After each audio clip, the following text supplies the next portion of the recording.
Bonjour à vous et bienvenue sur Emoto. Aujourd'hui, nous sommes chez Volkswagen Maroc pour l'essai d'un modèle phare, la 8e génération de la Golf.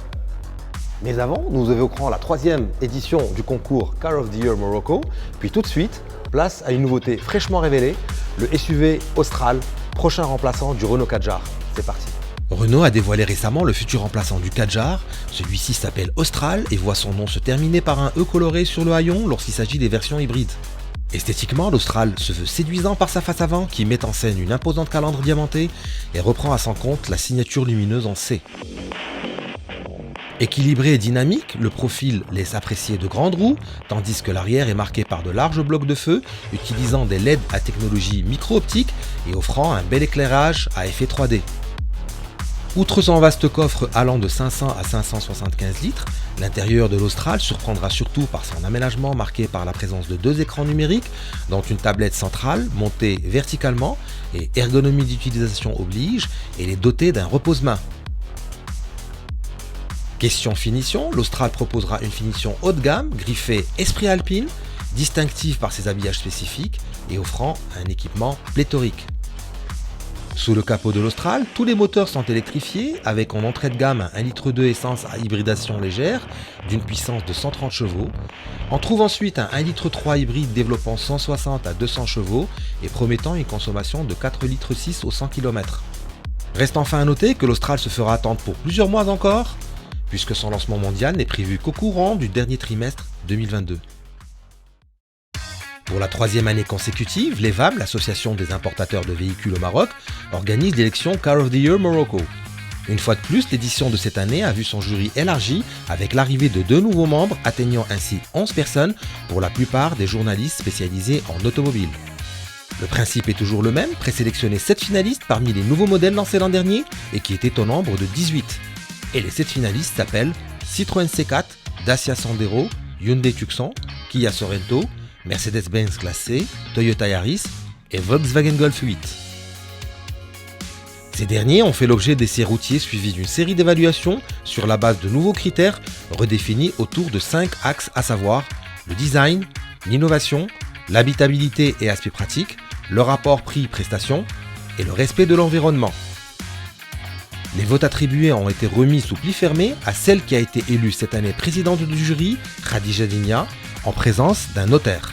L'annonce de la grande gagnante se fera lors d'une soirée prévue vers la mi-mai, en présence des dirigeants des différents distributeurs automobiles, ainsi que leurs partenaires et sponsors de l'événement. Alors peu de gens le savent, mais la Golf et moi, nous avons un point en commun. Nous sommes tous les deux nés en 1974. Et en quasiment un demi-siècle, ce modèle est devenu une icône, la reine de sa catégorie, celle des compacts, et un best-seller vendu à plus de 35 millions d'exemplaires. C'est énorme et c'est dire aussi la lourde mission que doit perpétuer ce modèle, lancé il y a quelques mois et doté de nouveaux charmes. Extérieurement tout d'abord, avec une face avant plus expressive grâce à une calandre affinée et des projecteurs au dessin plus complexe. Des phares dont on précisera qu'ils disposent de la technologie IQ Light, mais uniquement sur le 2e niveau. Ce n'est pas le cas de notre modèle d'essai, la finition Life, qui dispose tout de même d'un éclairage à LED à l'avant comme à l'arrière. De profil, on apprécie le dessin de ces jantes alu de 17 pouces, puis il y a cette épais montante custode qui a caractérisé toutes les générations de la Golf et qui à lui seul confère un fort sentiment de robustesse au véhicule. Une Golf, ce sont aussi de jolis petits détails pratiques, comme cet éclairage niché dans les poignées de porte, ou encore le plancher du coffre que l'on peut aisément bloquer comme ceci. Ce souci du détail, la Golf le cultive aussi à son bord, qui fait preuve de belle qualité pour ce qui est des matériaux utilisés et aussi des assemblages. On apprécie le moelleux des sièges en velours ou encore les commandes entièrement tactiles comme celle du toit ouvrant. La Golf est définitivement entrée dans l'ère digitale avec ses 2 écrans numériques connectés, interactifs et surtout intuitifs. Personnellement, j'aime bien comment la navigation entre les menus a été pensée pour faciliter l'utilisation au conducteur. On apprécie aussi l'absence de levier de vitesse remplacé ici par une commande électrique pour la boîte automatique, puis l'équipement qui est déjà complet dès ce premier niveau.